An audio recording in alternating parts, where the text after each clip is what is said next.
Olá! Vamos mergulhar fundo em um dos documentos técnicos mais importantes para a indústria de óleo e gás, a norma N9 da Petrobras.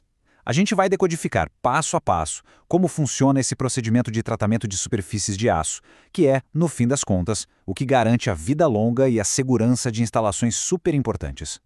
Essa frase parece simples, né? Mas ela é uma verdade absoluta na engenharia. Quase toda falha de um sistema de pintura, pode acreditar, não está na tinta em si, mas na base, na superfície onde ela foi aplicada.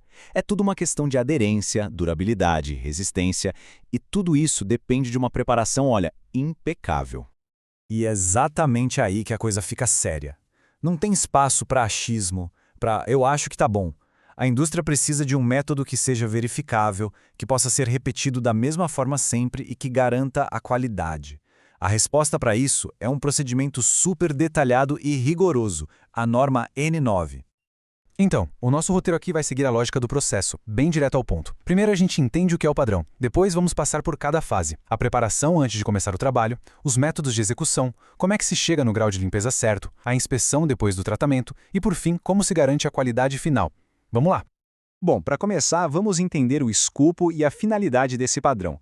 O que exatamente a norma NP9 cobre e por que ela é a grande referência no setor. Essa aí é a definição oficial. Veja bem, a N9 não é só um guia, ela fixa o procedimento. O foco dela é o aço carbono, que é o material estrutural mais comum que a gente encontra por aí, e o objetivo é um só: preparar esse aço para receber proteção contra a corrosão. E o ponto-chave é que ela detalha 3 métodos principais: o jadeamento abrasivo a seco, o úmido e o hidrojateamento. Cada um tem suas manhas, suas vantagens e suas aplicações. Agora sim, vamos para a parte prática. A norma deixa isso muito claro. O sucesso de um tratamento de superfície começa bem antes do primeiro grão de abrasivo tocar no aço. Essa fase de preparação, de verificar as condições, é talvez a mais crítica de todas. O mais interessante aqui é pensar que cada um desses itens é como se fosse uma barreira contra uma falha futura. Por exemplo, umidade relativa abaixo de 85% e a temperatura da superfície pelo menos 3 graus acima do ponto de orvalho. Isso evita que uma camada invisível de umidade se forme ali na superfície recém-jateada, o que causaria uma oxidação quase que imediata.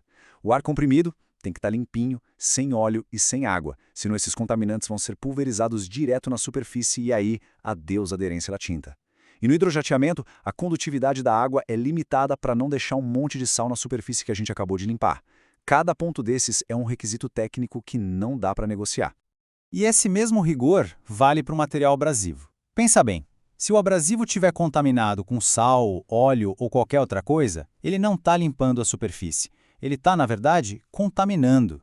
É por isso que os testes de condutilidade e inspeção visual são obrigatórios. E um ponto fundamental aqui: a norma reforça a legislação brasileira, a Portaria do Ministério do Trabalho número 99, que proíbe o uso de areia como abrasivo. Isso por causa dos riscos gravíssimos à saúde. Ok, com tudo inspecionado e aprovado, vamos para a execução. A norma N9 detalha direitinho os métodos que são aceitos para fazer a limpeza e criar aquele perfil de rugosidade que a tinta precisa. Aqui estão os 3 grandes métodos. O jateamento a seco é o mais tradicional de todos, usa ar comprimido para jogar o abrasivo. O jateamento úmido é uma variação que coloca água na jogada para diminuir a poeira, o que é uma vantagem enorme em muitas operações. E tem o hidrojateamento, que usa a força bruta da água em pressões altíssimas, coisa de mais de 30.000 PSI, para arrancar revestimento antigo e qualquer contaminação.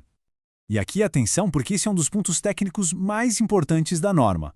O hidrojateamento só com água é um método de limpeza super eficaz, mas ele não cria o perfil de rugosidade, o famoso perfil de ancoragem.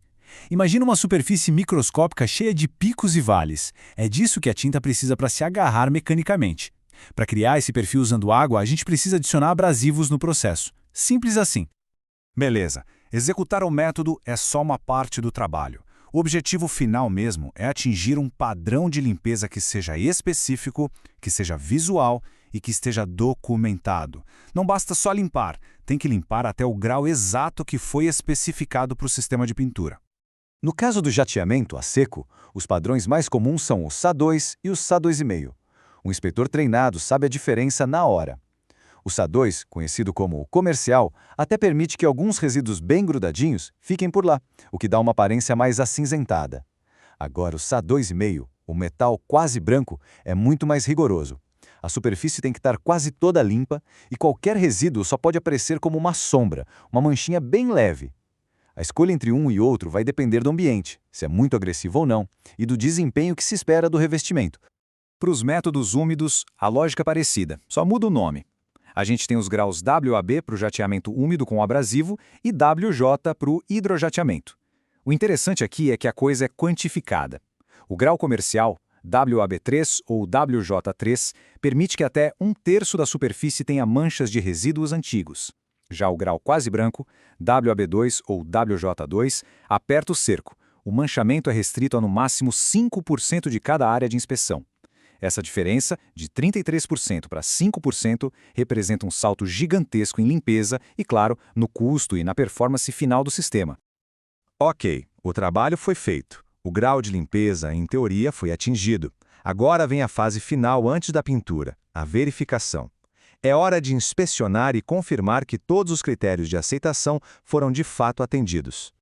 Existe um fenômeno que só acontece nos métodos úmidos, que é o tal do flash rust. É bem simples. Assim que a água evapora, a superfície do aço, que está super reativa, começa a oxidar quase que na mesma hora. A norma N9 define direitinho como avaliar e classificar essa oxidação, porque nem todo flash rust é aceitável, não.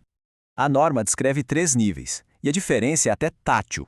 O leve, ou L, é uma camadinha amarelada tão fina e grudada que nem sai se a gente esfregar um pano branco.